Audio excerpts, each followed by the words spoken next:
मित्रांनो नमस्कार. कायदेशीर माहिती देणारा माझ्या YouTube चॅनलमध्ये तुमचं स्वागत आहे. आजचा विषय भारतीय सार्वजनिक ठिकाणी चुंबन देणं किंवा मिठी मारणं हा गुन्हा आहे का?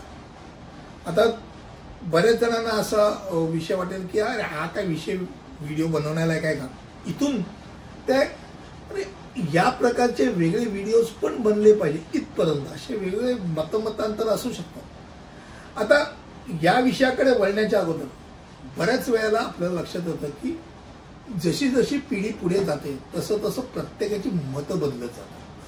अगदी सोपी गोष्ट सांगायची झाली तर चित्रपटाचं बघा, भारतीय चित्रपटात जर डोकून बघितलं तर पूर्वीचे हिरो हिरोईन एकत्र आले आणि एकत्र फारच जवळ आले.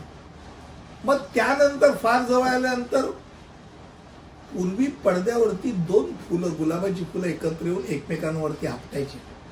प्रेक्षकांना जे काही समजायचं ते समजून जायचं, पण प्रत्यक्षात दिसायचं काहीच नाही, फुलंच दिसायची. त्यानंतरची पिढी, त्यानंतर आत्ताची पिढी बघा की पिक्चरमध्ये सर्रासरित्या मिठी मारणं हे फार साधी गोष्ट आहे.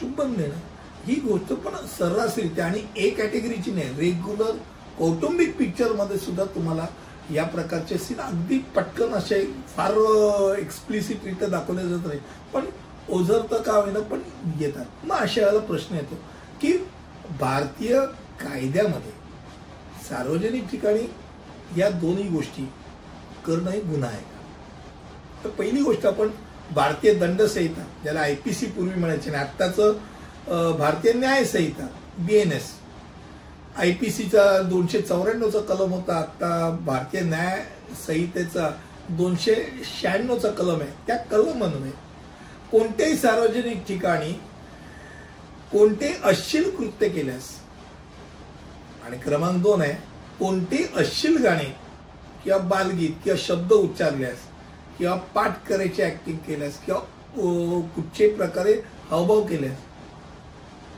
असे जे कृत्य आहे आणि ज्याच्यावरती कोणाला आक्षेप समजा कोणी घेतला असेल आणि जर आक्षेप घेतला असेल आणि त्या दोघांना किंवा त्या व्यक्तीला जर अटक झाली तर सार्वजनिक ठिकाणी त्यांनी असं वर्तन केलं त्याकरता त्यांना कारावासाची शिक्षा होऊ शकते, जी 3 महिन्यापर्यंत कारावास दिला जाऊ शकतो किंवा 1000 रुपयाचा दंड किंवा दोन्ही शिक्षा या एकत्रित त्याला लागू होतात. आता प्रश्न येतो की सार्वजनिक ठिकाणी अश्लील कृत्य करणं हा वाक्य म्हटल्यानंतर सार्वजनिक ठिकाण म्हणजे नक्की काय, हा एक फार महत्वाचा विषय येतो.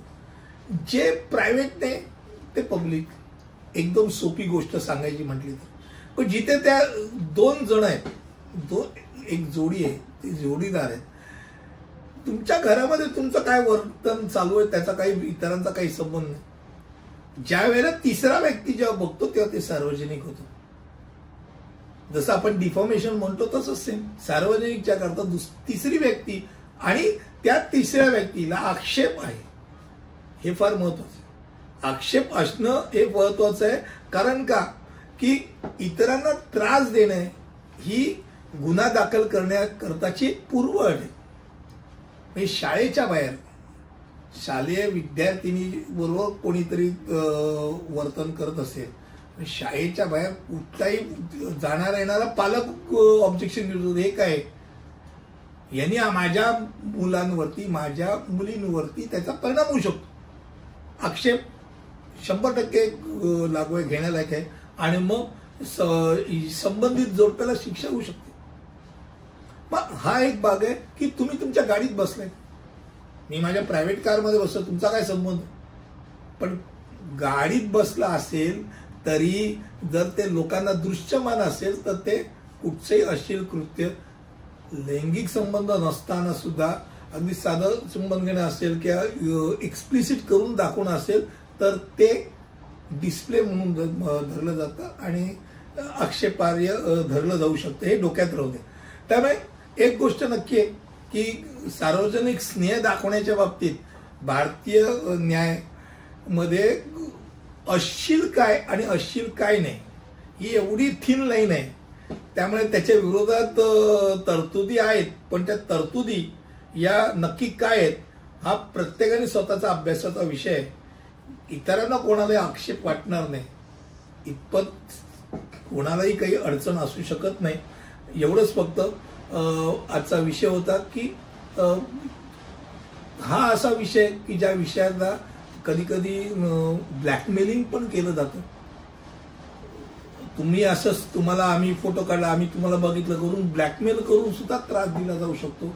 त्यामुळे शक्यतो सार्वजनिक ठिकाणी कुठच्याही प्रकारचं असं कुठचंही वर्तन करू नका की जेणेकरून तुम्हाला त्याचाच फोटो दाखवल्यानंतर त्रास होऊ शकतो. बाकी शाण्यास अधिक काही सांगणं आवश्यकता नाही आणि पुढील व्हिडिओमध्ये असंच काहीतरी नवीन घेऊन येईल. तिथपर्यंत इथे थांबतो. धन्यवाद.